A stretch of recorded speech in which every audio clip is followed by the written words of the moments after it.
दोस्तों 60 वर्षीय विमला जो कि कभी अपने घर की मालिक हुआ करती थी और उसी का हुक्म पूरे घर में चलता था, लेकिन आज बेचारी नौकरानी सी अपने घर में रह गई है।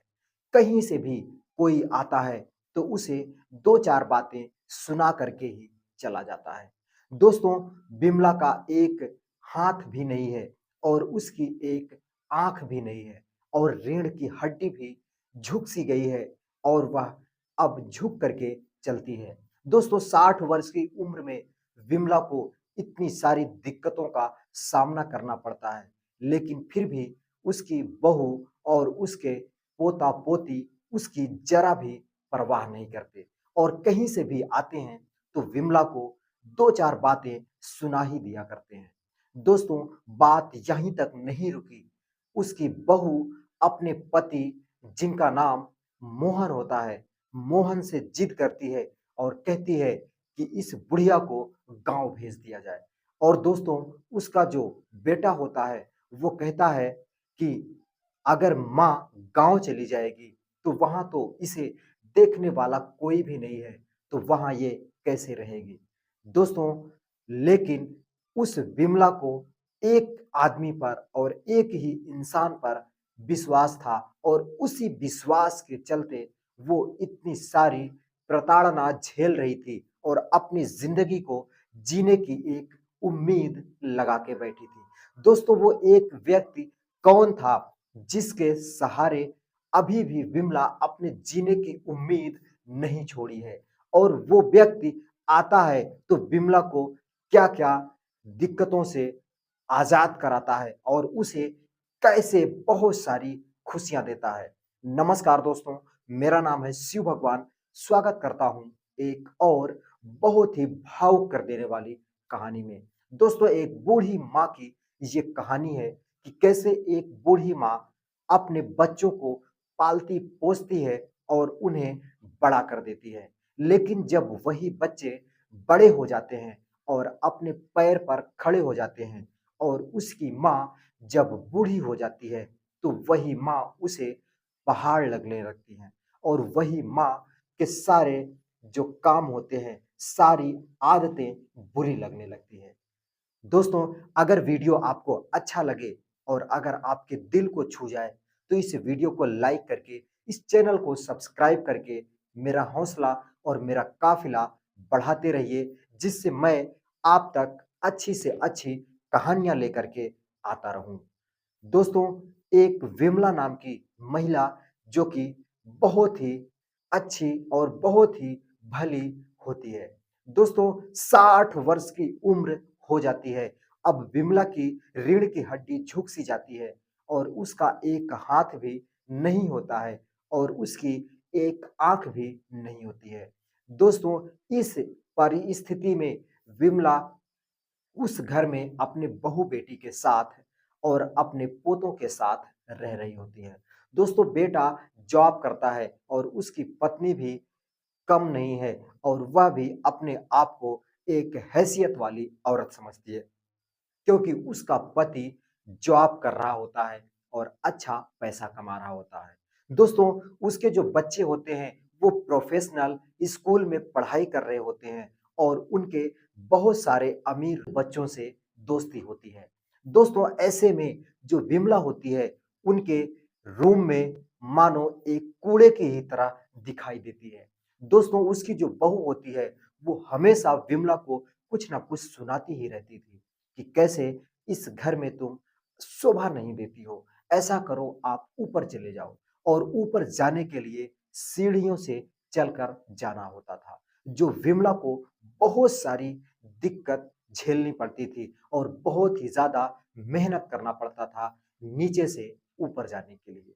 लेकिन अक्सर ही उसे ऊपर ही भेज दिया जाता था और वहीं ऊपर जाकर के एक 5 बाई 6 का रूम होता है, यूं कह लो वो एक बाथरूम होता है और उसी में विमला के लिए एक तकिया और एक फटी पुरानी चादर डाल दी गई होती है और बोला जाता है कि आप वहीं रहा करिए, जब खाना होगा या जब आपको नहाना होगा तो आप नीचे आया करिए, बाकी सारा टाइम वहीं बिताया करिए। आप नीचे आकर के हम लोगों को डिस्टर्ब क्यों करती हैं? और नीचे तमाम मेहमान आते रहते हैं और उनके सामने हम लोगों की इंसल्ट होती है जब आप इस रूम में, इस स्थिति में रहती हो। दोस्तों, विमला भी यही चाहती थी कि मैं अपने पोते, पोतों और अपने बहू-बेटी के साथ रहूँ, जहाँ से कि मैं उनसे कुछ बातें कर सकूँ और मेरा भी मन हमेशा इन्हीं सारी चीज़ों में और इनकी बातों में लगा रहे। दोस्तों, ऊपर वो चली जाती है, लेकिन वहाँ पर वो गुमसुम-सी और अकेली पड़ जाती है। दोस्तों, किसी भी इंसान को अकेला रहना पसंद नहीं आता है। लेकिन विमला क्या करती? वो एक ही उम्मीद में अभी जीना चाह रही थी और उसी उम्मीद में वह मेहनत करती थी और मेहनत करके सीढ़ियों को चढ़ करके उस 5 बाई 4 के रूम में जा करके रहना शुरू कर देती है। दोस्तों, एक दिन की बात है कि जब वो जो मोहन होता है, अपने रूम में लैपटॉप पे कुछ काम कर रहा था और उसकी पत्नी किचन में खाना बना रही होती है। और विमला उसी रूम में, जो नीचे का रूम होता है, बैठ करके कुछ अपना काम कर रही होती है। तभी उसका एक पोता आता है और कहता है, दादी, आप फौरन ऊपर चले जाओ क्योंकि मेरे दोस्त आने वाले हैं और अगर दोस्तों ने आपको इस स्थिति में देख लिया और मैं उनको बता दूंगा कि आप मेरी दादी हो, तो वो मुझे जिंदगी भर चिढ़ाते रहेंगे। इसीलिए अच्छा यही होगा कि आप फौरन ऊपर चले जाओ। दोस्तों, उसकी दादी कहती है कि बेटा, इसमें हर्ज ही क्या है? तो मैं तुम्हारी दादी हूं, अगर तुम बता दोगे कि मैं तुम्हारी दादी हूं तो उनको भला इसमें क्या दिक्कत हो सकती है? दोस्तों, ऐसे में उसकी जो माँ होती है, वो किचन से चिल्लाकर कहती है, क्या हुआ? वहाँ पे क्यों बहस हो रही है? तभी उसका लड़का चिढ़ाते हुए कहता है कि देखो ना माँ, दादी को मैं कह रहा हूँ कि ऊपर चली जाओ और मेरे दोस्त आने वाले हैं, लेकिन ये जाने का नाम ही नहीं ले रही हैं। उल्टा कह रही हैं कि दोस्त आ रहे हैं तो क्या दिक्कत हो जाएगी? मैं यहीं रह जाऊँगी तो। दोस्तों, इतना सुनने के बाद मोहन की जो औरत होती है, यानी कि बिमला की जो बहू होती है, वो चिल्लाते हुए कहती है कि इसमें बच्चा गलत ही क्या कह रहा है? अगर उसके दोस्त आने वाले हैं, अगर वो प्रोफेशनल हैं, अमीर खानदान से हैं, तो इस स्थिति में आपको देखेंगे तो भला वो क्या सोचेंगे? इससे अच्छा तो यही होगा कि आप ऊपर चले जाओ और वहीं पर अपना कथरी बिछा करके सो जाओ। जब मेहमान चले जाएँगे तो आपको मैं नीचे बुला लूँगी। दोस्तों, विमला जाना तो नहीं चाह रही थी, लेकिन उनके आगे उसकी एक नहीं चलती थी और मोहन अपने रूम में ये सारी चीज़ों को सुन रहा था, लेकिन वो भी उनके आगे बोल नहीं पाता है, क्योंकि घर में सारा हुक्म उसकी पत्नी का ही चल रहा था और उसके बच्चे ही जो करते, वो मोहन एक शब्द भी नहीं बोल पाता था। दोस्तों, उसकी जो माँ होती है विमला, अपनी एक चादर उठाती है और अपने हाथ के नीचे लगाती है और एक लाठी लेकर के लाठी के सहारे सीढ़ियां चढ़ने लगती है। दोस्तों, वो 2-4 सीढ़ी चढ़ी ही थी कि उसका पैर फिसल जाता है और फिर से सीढ़ियों से ढनकती हुई नीचे आ जाती है। दोस्तों, जैसे ही फर्श पे आती है, मोहन दौड़ करके रूम से आता है और अपनी माँ को उठाते हुए कहता है कि माँ, चलो मैं आपकी मदद कर देता हूँ ऊपर छत तक जाने में। दोस्तों, वो चाहता तो अपनी माँ को रोक देता कि मत जाओ माँ ऊपर, लेकिन उसकी एक नहीं चलती थी। वो रोकने के बजाय अपने माँ की मदद करने लगता है ऊपर जाने के लिए। दोस्तों, वह अपनी माँ को ऊपर छत पे पहुंचा करके नीचे आता है और फिर से सारे लोग खाना-पीना खाते हैं और अपने काम पर चले जाते हैं। दोस्तों, ये रोज की जिंदगी हो गई थी विमला की कि वो नीचे नहीं रह पाती थी और उसको छत पर भेज दिया जाता था। दोस्तों, दिन में 2 से 3 बार विमला 15 से 16 सीढ़ियों को चढ़ती, उतरती, उसके पास जो भी ताकत होती, वो सारी ताकत झोंक करके सीढ़ियों को चढ़ने और उतरने का काम किया करती थी। दोस्तों, फिर एक दिन उसका समय आता है और उसका टाइम आता है। दोस्तों, विमला अपने बेटे से जिद करती है कि बेटा, मुझे गाँव पहुँचा दो क्योंकि यहाँ पे मेरा मन नहीं लग रहा है और मैं गाँव चली जाऊँगी तो मेरा मन लग जाएगा और मैं कुछ दिन वहाँ की ज़िंदगी को जी लूँगी। मुझे बहुत याद आता है गाँव। दोस्तों, वो जो लड़का मोहन होता है, वो अपनी माँ को समझाते हुए कहता है कि माँ, वहाँ तो कोई नहीं है, फिर तुम्हारा ध्यान वहाँ कौन रखेगा? दोस्तों, उसकी माँ कहती है कि बेटा, ध्यान तो वैसे भी यहाँ पर भी कोई मेरा नहीं रखता है। अगर वहाँ यहाँ से अच्छा अगर वहाँ मैं रहूँगी, तो मेरी ज़िंदगी अच्छी बीत जाएगी। आस-पड़ोस वाले हैं, गाँव वाले हैं, वो मेरी मदद कर दिया करेंगे। कोई दिक्कत होगी, किसी चीज़ की ज़रूरत होगी, तो मैं तुझे बता दिया करूँगा और तुम वो सारी चीज़ें मुझे दे देना। दोस्तों, यही चाह रहा था मोहन कि उसकी माँ की रोज़-रोज़ की प्रताड़ना वो नहीं देखना चाह रहा था और अपनी माँ को पहुँचाने के लिए सोच लेता है। तभी उसकी जो पत्नी होती है, वो जब सुनती है कि माँ गाँव जाना चाहती है, तो वो दौड़ करके आती है और मोहन के कानों में कहने लगती है कि जितनी जल्दी हो सके माँ को गाँव भेज दो, क्योंकि यहाँ पे रहना हम लोगों के लिए खतरों से खाली नहीं है। और कल तो शर्मा जी की बेटी आई थी और वो जब मुझसे पूछने लगी कि घर में ये कौन है, तो मैंने बोल दिया कि दूर की रिश्तेदार हैं और यहीं आई हैं अपना इलाज कराने, 1-2 दिन में चली जाएँगी। दोस्तों, वो जब ये बातें सुनता है अपनी माँ के प्रति, तो वो भावुक-सा हो जाता है, लेकिन वो कुछ कर नहीं पाता क्योंकि उसके घर में उसकी एक नहीं चलती थी। उसके बच्चों की और उसकी पत्नी की ही सारी हुक्म उस घर में चलती थी। दोस्तों, मोहन अपनी माँ को अपने गाड़ी पर बिठाता है और ले जाकर के गाँव में पहुँचा देता है। दोस्तों, गाँव छोड़ कर के वो आ रहा था, तो रोने लगता है और अपने माँ के पैरों पर गिर पड़ता है और कहने लगता है कि माँ, मुझे माफ़ कर देना। मैं तुम्हारी इज़्ज़त नहीं कर पाया और मैं तुम्हारा ध्यान नहीं रख पाता, क्योंकि वहाँ पे मेरे घर में मेरी एक नहीं चलती है और मेरी बीवी के आगे, मेरे बच्चों के आगे मैं चुप-सा हो जाता हूँ। लेकिन माँ, चिंता ना करो, मैं यहाँ पे हर हफ्ते आऊँगा और जब मुझे संडे को छुट्टी मिलेगी, तो मैं तुमसे मिलने ज़रूर आऊँगा। दोस्तों, उसकी माँ उसे उठा लेती है और अपने गले से लगा लेती है और कहती है कि पगले, इसमें रोने की क्या बात है? मैं कहीं बाहर थोड़ी हूँ, ये भी तो मेरा अपना ही घर है।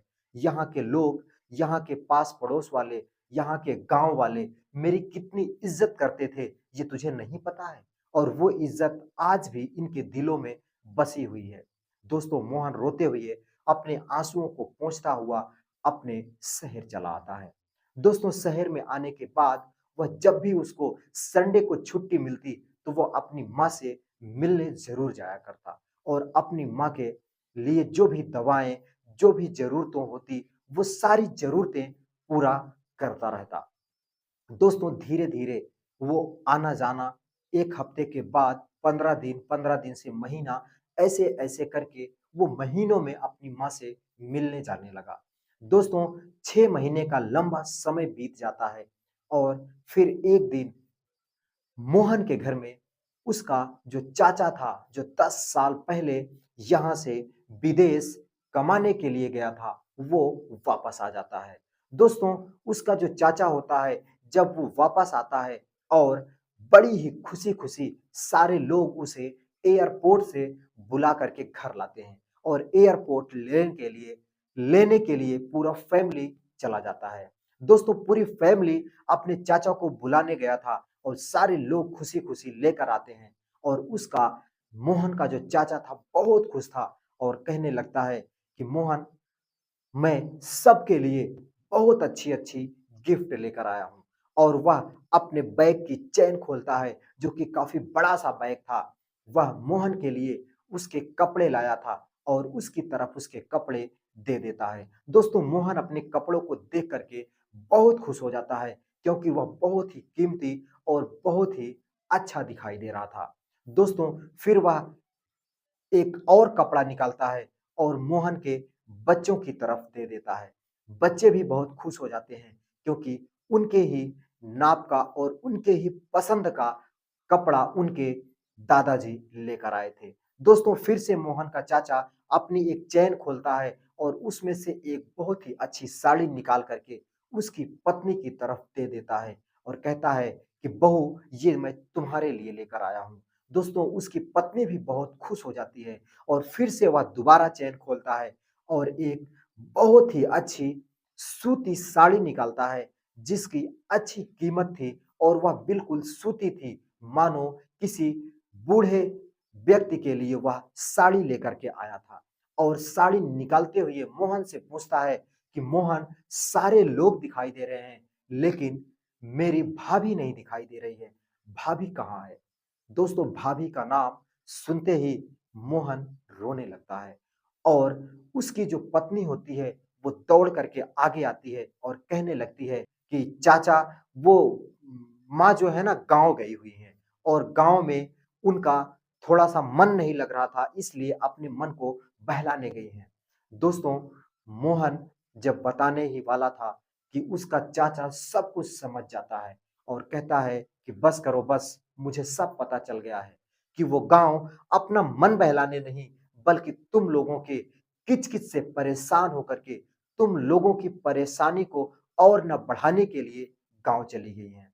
दोस्तों, वह तुरंत अपने साड़ी को बैग के अंदर डालता है और उस बैग को लेकर के फौरन गाँव की तरफ चल देता है। दोस्तों, उसका चाचा और मोहन, उसकी पत्नी, सारे लोग गाँव की तरफ चल देते हैं क्योंकि उसका चाचा बहुत ही नेक दिल था और अपनी भाभी से मिलने सारे लोगों को लेकर के आ जाता है। दोस्तों, जब सारे लोग गाँव आते हैं, तो वहाँ का नज़ारा देख कर के इन सब के होश उड़ जाते हैं।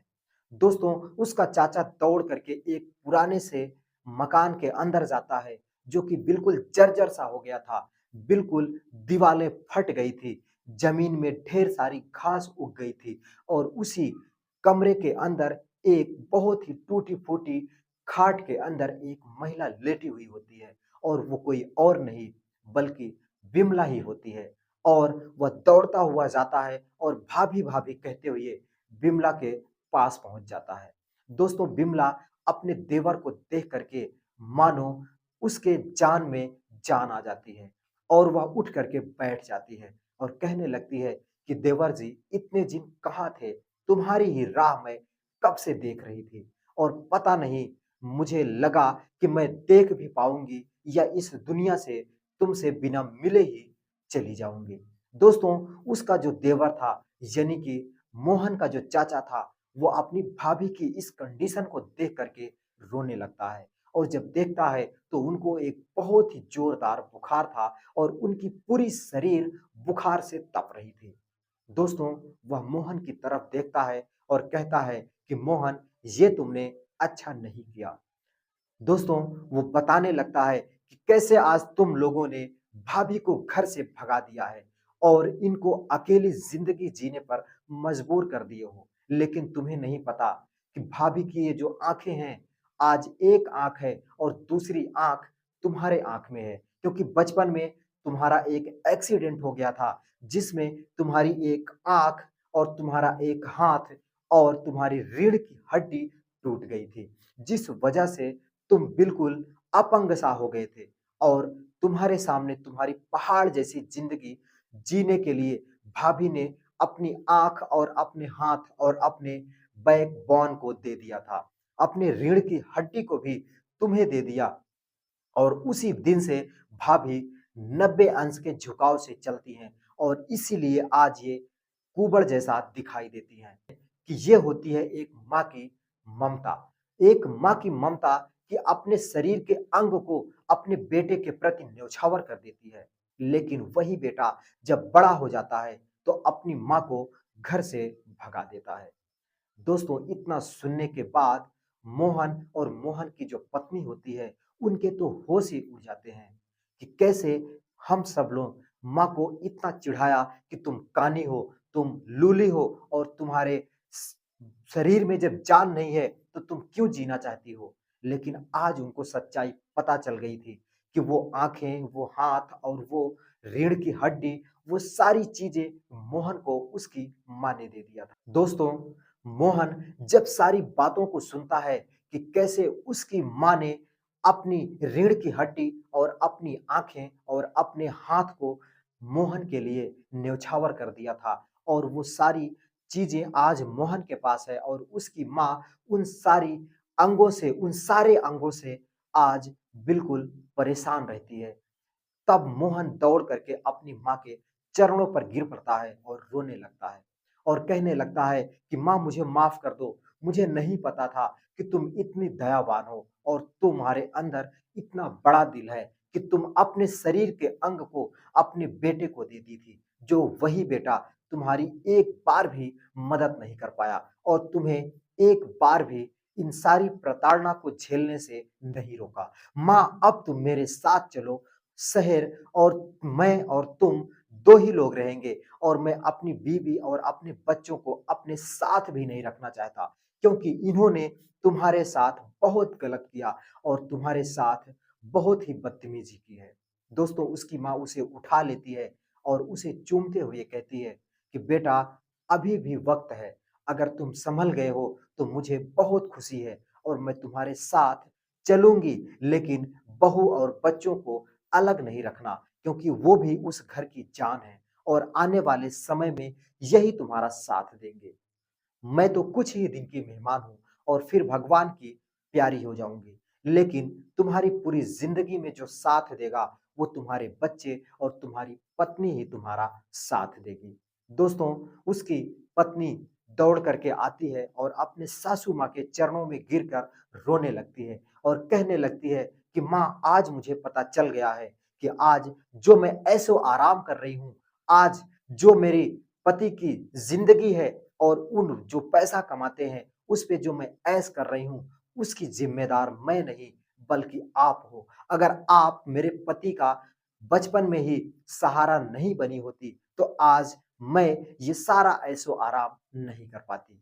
दोस्तों, वो दोनों बहू और बेटे अपनी माँ को वापस शहर लेकर जाते हैं और उनके साथ खुशी-खुशी रहने लगते हैं। दोस्तों, आपको ये कहानी कैसी लगी? कमेंट करके ज़रूर बताइएगा और कहानी ज़रा भी अगर अच्छी लगी हो, तो वीडियो को लाइक करके चैनल को भी सब्सक्राइब कर लीजिएगा। मैं मिलता हूँ फिर किसी नई कहानी के साथ, तब तक के लिए दोस्तों, नमस्कार।